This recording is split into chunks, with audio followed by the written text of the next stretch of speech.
Hello students, my name is Mr Shackleton, Head Teacher of Albury Academy, and I'd like to introduce an activity that the teachers of Albury Academy are going to be rolling out over the next few weeks during the summer holidays. Members of staff are going to be reading particular chapters of a book called The Hunger Games by Suzanne Collins, because we see reading as a really important aspect of our curriculum. We wanted to develop a love for reading in all of our students, and I hope you find all of the chapters enjoyable, informative, and hopefully it will encourage yourselves to have a love for reading like all of the members of staff and children at our school. Have a great summer. I hope you enjoy the videos.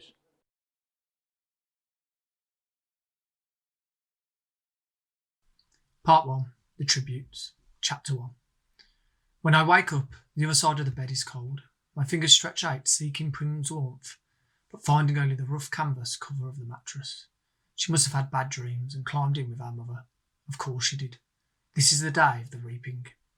I prop myself up on one elbow. There's enough light in the bedroom to see them. My little sister Prim curled up on our side, cocooned in my mother's body, their cheeks pressed together. In sleep my mother looks younger, still worn but not so beaten down. Prim's face is as fresh as a raindrop, as lovely as the primrose for which she was named. My mother was very beautiful once too, or so they tell me. Sitting at Prim's knees, guarding her, is the world's ugliest cat. Mashed in nose, half of one ear missing, eyes the colour of rotting squash. Prim named him Buttercup, insisting that his muddy yellow coat matched the bright flower. He hates me, or at least distrusts me. Even though it was years ago, I think he still remembers how I tried to drown him in a bucket when Prim brought him home. Scrawny kitten, belly swollen with worms, crawling with fleas. The last thing I needed was another mouth to feed. But Prim begged so hard, cried even. I had to let him stay. It turned out okay. My mother got rid of the vermin, and he's a born mouser. Even catches the occasional rat. Sometimes, when I clean a kill, I feed Buttercup the entrails. He has stopped hissing at me. Entrails, no hissing. This is the closest we will ever come to love. I swing my legs off the bed and slide into my hunting boots. Supple leather that has moulded to my feet. I pull on trousers, a shirt, tuck my long dark braid up into a cap, and grab my forage bag. On the table, under a wooden bowl to protect it from hungry rats and cats alike, sits a perfect little goat cheese wrapped in basil leaves. Prim's gift to me on reaping day. I put the cheese carefully in my pocket as I slip outside. Our part of District 12, nicknamed the Scene, is usually crawling with coal miners heading out to the morning shift at this hour. Men and women with hunched shoulders, swollen knuckles, many who have long since stopped trying to scrub the coal dust out of their broken nails. The lines of their sunken faces. But today the black cinder streets are empty. Shutters on the squat grey houses are closed. The reaping isn't until 2. May as well sleep in, if you can. Our house is almost at the edge of the Scene. I only have to pass a few gates to reach the scruffy field called the meadow. Separating the meadow from the woods, in fact enclosing all of District 12, is a high chain-link fence topped with barbed wire loops. In theory, it's supposed to be electrified 24 hours a day as a deterrent to the predators that live in the woods. Packs of wild dogs, lone cougars, bears that used to threaten our streets. But since we're lucky to get 2 or 3 hours of electricity in the evenings, it's usually safe to touch. Even so, I always take a moment to listen carefully for the hum that means the fence is live. Right now, it's as silent as a stone. Concealed by a clump of bushes, I flatten out of my belly and slide under a 2-foot stretch that's been loose for years. There are several other weak spots in the fence, but this one is so close to home, I almost always enter the woods here. As soon as I'm in the trees, I retrieve a bow and sheaf of arrows from a hollow log. Electrified or not, the fence has been successful at keeping the flesh-eaters out of District 12. Inside the woods, they roam freely, and there are added concerns like venomous snakes, rabid animals, and no real paths to follow. But there's also food if you know how to find it. My father knew, and he taught me some before he was blown to bits in a mine explosion. There was nothing even to bury. I was 11 then. 5 years later, I still wake up screaming for him to run. Even though trespassing in the woods is illegal and poaching carries the severest of penalties, most people would risk it if they had weapons. But most are not bold enough to venture out with just a knife. My bow is a rarity, crafted by my father along with a few others that I keep well hidden in the woods, carefully wrapped in waterproof covers. My father could have made good money selling them, but if the officials found out, he would have been publicly executed for inciting a rebellion. Most of the peacekeepers turn a blind eye to the few of us who hunt, because they're as hungry for fresh meat as anybody is. In fact, they're among our best customers. But the idea that someone might be arming the scene would never have been allowed. In the fall, a few brave souls sneak into the woods to harvest apples, but always in sight of the meadow, always close enough to run back to the safety of District 12 if trouble arises. District 12, where you can starve to death in safety, I mutter. Then I glance quickly over my shoulder. Even here, even in the middle of nowhere, you worry someone might overhear you. When I was younger, I scared my mother to death, the things I would blurt out about District 12, about the people who rule our country, Panem, from the far-off city called the capital. Eventually, I understood this would only lead us to more trouble. So I learned to hold my tongue and to turn my features into an indifferent mass that no one could ever read my thoughts. Do my work quietly in school, make only polite small talk in the public market, discuss little more than trades in the hub, which is the black market where I make most of my money.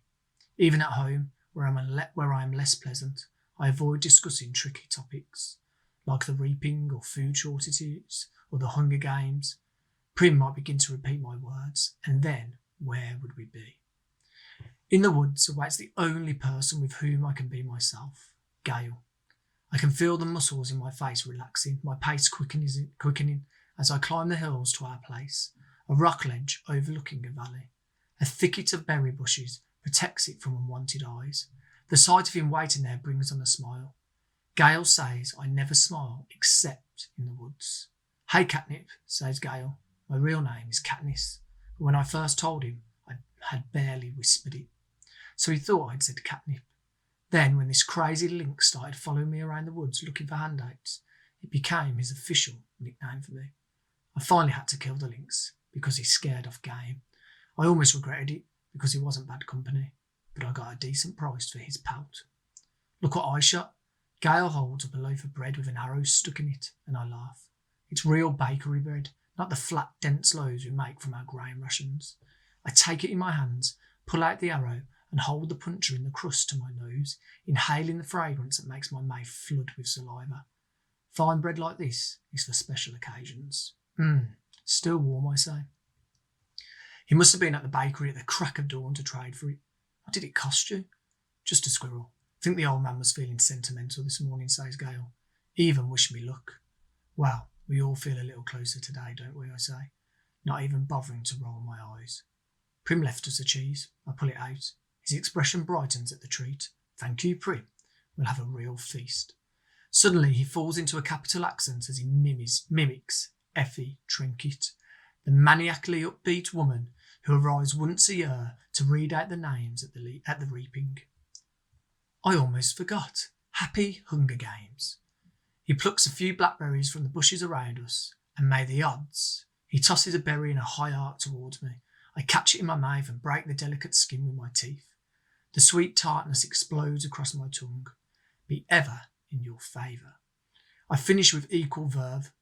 We have to joke about it because the alternative is to be scared out of your wits. Besides, the capital accent is so affected.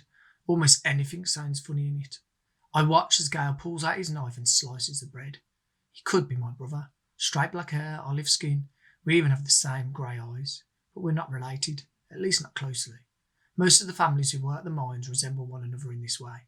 That's why my mother and Prim, with their light hair and blue eyes, always look out of place. They are. My mother's parents were part of the small merchant class that caters to officials, peacekeepers, and the occasional seam customer. They ran an apothecary, shop in the nicer part of District 12. Since almost no one can afford doctors, apothecaries are our healers. My father got to know my mother because, on his hunts, he would sometimes collect medicinal herbs and sell them to her shop to be brewed into remedies. She must have really loved him to leave her home for the scene. I try to remember that when all I can see is the woman who sat by, blank and unreachable, while her children turned to skin and bones. I try to forgive her for my father's sake, but to be honest, I'm not forgiving type. Gail spreads the bread slices with a soft goat cheese, carefully placing a basil leaf on each while I strip the bushes of their berries. We settle back in a nook in the rocks. From this place we are invisible, but we have a clear view of the valley, which is teeming with summer life. Greens to gather, roots to dig, fish iridescent in the sunlight. The day is glorious, with a blue sky and soft breeze. The food is wonderful, with the cheese seeping into the warm bread and the berries bursting in our mouths. Everything would be perfect if this really was a holiday. If all the day off meant was roaming the mountains with Gail, hunting for tonight's supper, but instead we have to be standing in the square at 2 o'clock, waiting for the names to be called out. We could do it, you know, Gail says quietly. What, I ask? Leave the district, run off, live in the woods. You and I, we could make it, says Gail. I don't know how to respond. The idea is so preposterous. If we didn't have so many kids, he adds quickly. They're not our kids, of course, but they might as well be. Gail's 2 little brothers and a sister, Prim, and you may as well throw in our mothers too, because how would they live without us? Who would fill those mouths that are always asking for more? With both of us hunting daily, there are still nights when game has to be swapped for lard or shoelaces or wool. Still nights when we go to bed with our stomachs growling. I never want to have kids, I say. I might, if I didn't live here, says Gail. But you do, I say, irritated. Forget it, he snaps back. The conversation feels all wrong. Leave? How could I leave Prim, who's the only person in the world I'm certain I love? And Gail is devoted to his family. We can't leave, so why bother talking about it? And even if we did, where did this stuff about having kids come from? There's never been anything romantic between Gail and me. When we met, I was a skinny 12-year-old, and although he was only 2 years older, he already looked like a man. It took a long time for us even to become friends, to stop haggling over every trade and begin helping each other out. Besides, if he wants kids, Gail won't have any trouble finding a wife. He's good looking, he's strong enough to handle the work in the mines, and he can hunt.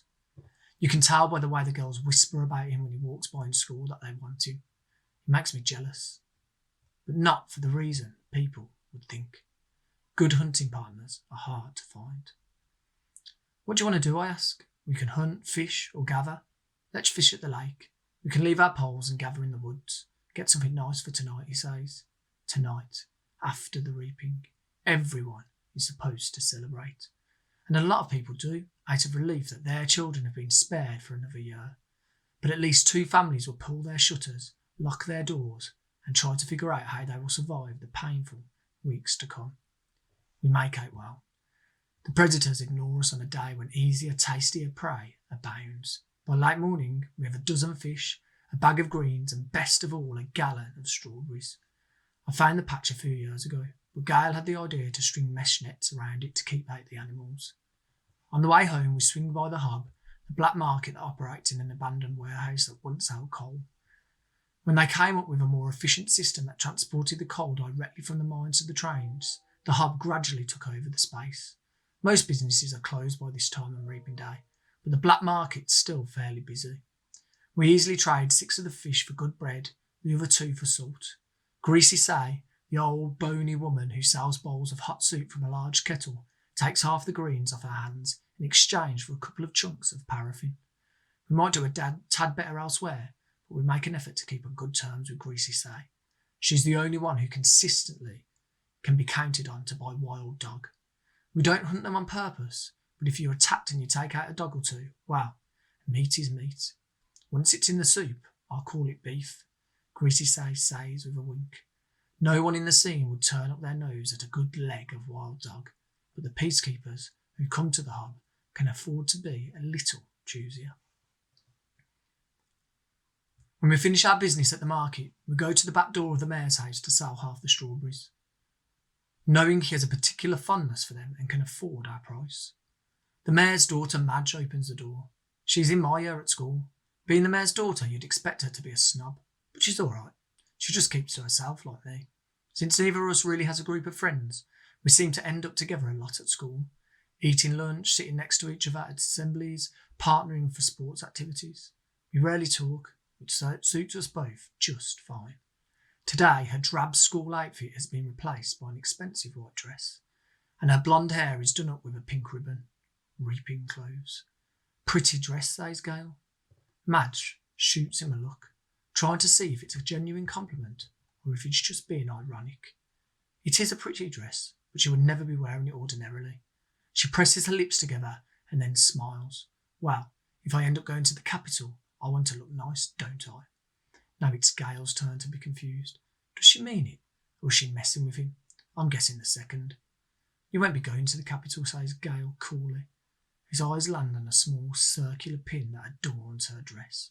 Real gold, beautifully crafted. It could keep a family in bread for months. What can you have? 5 entries? I had 6 when I was just 12 years old. That's not her fault, I say. No, it's no one's fault. It's just the way it is, says Gail. Madge's face has become closed off. She puts the money for the berries in my hand. Good luck, Katniss. You too, I say, and the door closes. We walk towards the scene in silence. I don't like that Gail took a dig at Madge, but he's right, of course. The reaping system is unfair, with the poor getting the worst of it. You become eligible for the reaping the day you turn 12. That year, your name is entered once, at 13 twice, and so on until you reach the age of 18, the final year of eligibility, when your name goes into the pool 7 times. That's true for every citizen in all 12 districts in the entire country of Panem. But here is the catch. Say you are poor and starving as we were. You can opt to add your name more times in exchange for Tesserae. Each Tesserae is worth a meagre year's supply of grain and oil for one person. You may do this for each of your family members as well. So, at the age of 12, I had my name entered 4 times. Once because I had to, and 3 times for Tesserae, for grain and oil for myself, Prim, and my mother. In fact, every year I have needed to do this, and the entries are cumulative. So now, at the age of 16, my name will be in the reaping 20 times. Gail, who is 18, has been either helping or single-handedly feeding a family of 5 for 7 years, will have his name in 42 times. You can see why someone like Madge, who has never been at risk of needing a Tesserae, can set him off. The chance of her name being drawn is very slim, compared to those of us who live in the scene. Not impossible, but slim.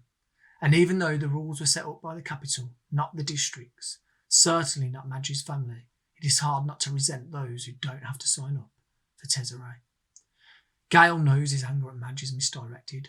On other days, deep in the woods, I've listened to him rant about how the Tesserae are just another tool to cause misery in our district, a way to plant hatred between the starving workers of the scene and those who can generally count on supper, and thereby ensure we will never trust one another.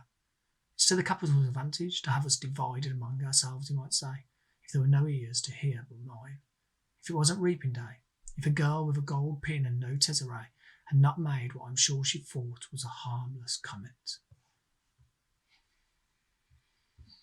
As we walk, I glance over at Gail's face, still smouldering underneath his stony expression. His rage seems pointless to me, although I never say so. It's not that I don't agree with him. I do. But what good is yelling about the capital in the middle of the woods? It doesn't change anything. It doesn't make things fair. It doesn't fill our stomachs. In fact, it scares off the nearby game. I let him yell though. Better he does it in the woods than in the district. Gail and I divide our spoils, leaving 2 fish, a couple of loaves of good bread, greens, a quart of strawberries, salt, paraffin, and a bit of money for each. See you in the square, I say. Wear something pretty, he says flatly. At home, I find my mother and sister are ready to go. My mother wears a fine dress from her apothecary days. Prim is in my first reaping outfit, a skirt and ruffled blouse. It's a bit big on her, but my mother has made it stay with pins. Even so, she's having trouble keeping the blouse tucked in at the back. A tub of warm water waits for me. I scrub off the dirt and sweat from the woods and even wash my hair. To my surprise, my mother has laid out one of her lovely dresses for me, a soft blue thing with matching shoes. Are you sure, I ask? I'm trying to get past rejecting offers of help from her. For a while I was so angry, I wouldn't allow her to do anything for me. And this is something special. Her clothes from her past are very precious to her. Of course, let's put your hair up too, she says. I let her towel dry it and braid it up on my head. I can hardly recognise myself in the cracked mirror that leans against the wall. You look beautiful, says Prim in a hushed voice. And nothing like myself, I say. I hug her because I know these next few hours will be terrible for her. Her first reaping. She's about as safe as you can get, since she's only entered once.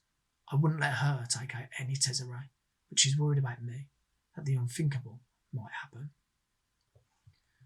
I protect Prim in every way I can, but I'm powerless against the reaping. The anguish I always feel when she's in pain wells up in my chest and threatens to register on my face. I notice her plays have pulled out of her skirt in the back again and force myself to stay calm. Tuck your tail in, little duck, I say, smoothing the blades back in place. Prim giggles and gives me a small quack. Quack yourself, I say, with a light laugh. The kind only Prim can draw out of me.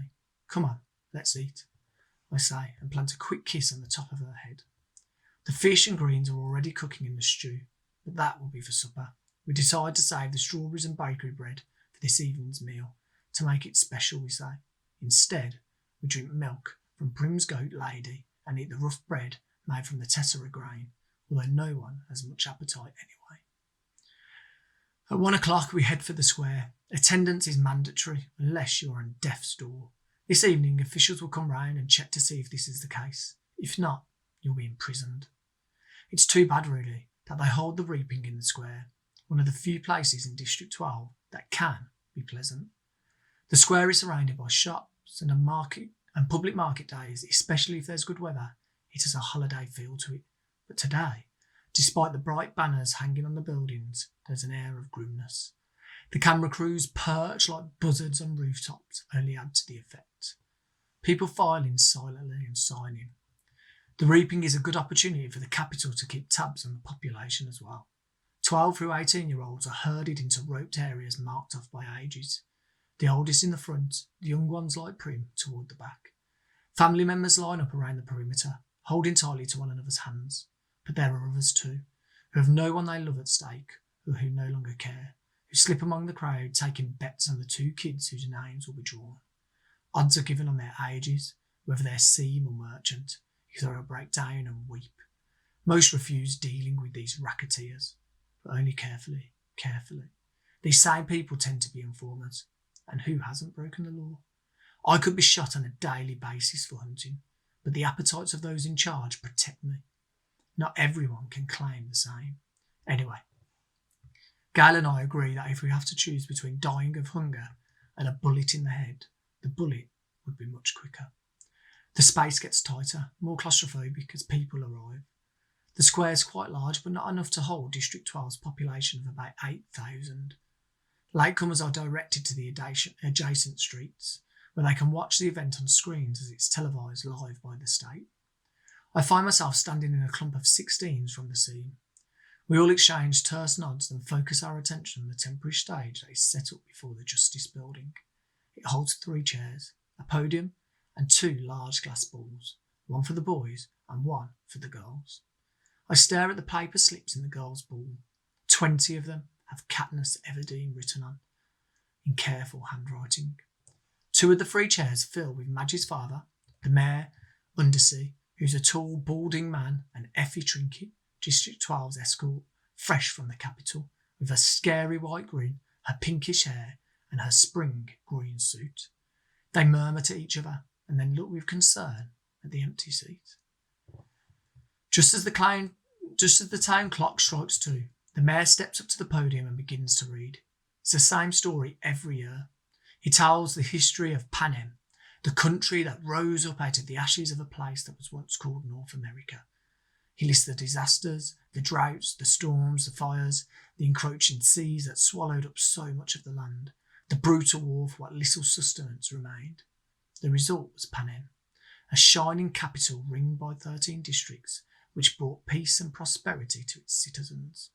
And then came the dark days, the uprising of the districts against the capital. 12 were defeated, the 13th obliterated.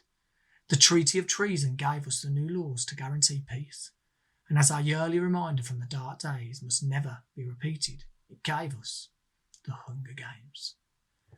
The rules of the Hunger Games are simple. In punishment for the uprising, each of the 12 districts must provide 1 girl and 1 boy, called tributes, to participate.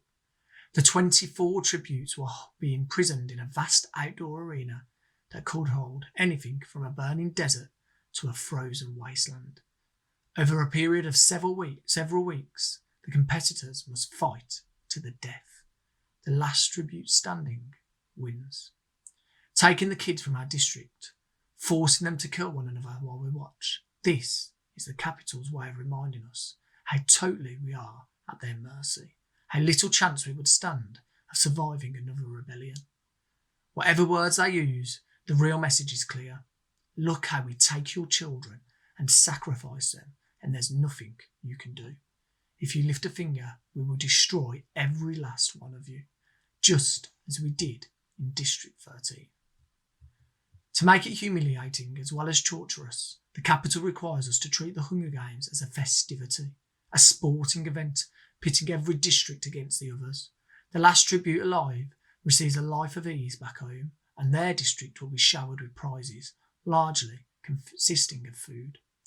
All year, the capital will show the winning district gifts of grain and oil, and even delicacies like sugar, while the rest of us battle starvation. It is both a time for repentance and a time for thanks, intones the mayor. Then he reads the list of 12 past district victors. In 74 years, we've had exactly 2. Only one is still alive.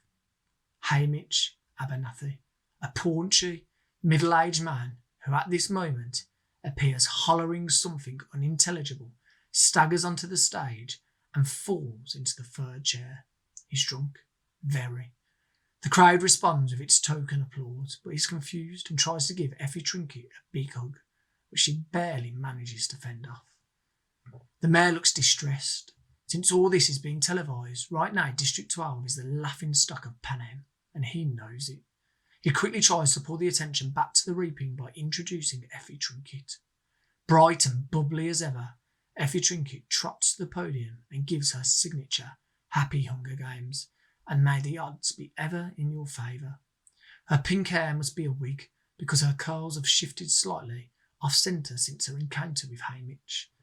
She goes on a bit about what an honour it is to be here, although everyone knows she's just aching to get bumped up to a better district, where they have proper victors, not drunks who molest you in front of an entire nation. Through the crowd I spot Gail looking back at me with a ghost of a smile. As reapings go, this one at least has a slight entertainment factor. But suddenly I am thinking of Gail and his 42 names in that big glass ball, and how the odds are not in his favour, not compared to a lot of the boys. And maybe he's thinking the same thing about me, because his face darkens and he turns away. But there are still thousands of slips I wish I could whisper to him. It's time for the drawing. Effie Trinket says, as she always does, ladies first, and crosses to the glass ball with the girls' names. She reaches in, digs her hand deep into the ball, and pulls out a slip of paper. The crowd draws in a collective breath, and you can hear a pin drop. And I'm feeling nauseous, and so desperately hoping that it's not me, that it's not me, that it's not me. Effie Trinket crosses back to the podium, smooths the slip of paper, and reads out the name in a clear voice. And it's not me. It's Primrose Everdeen.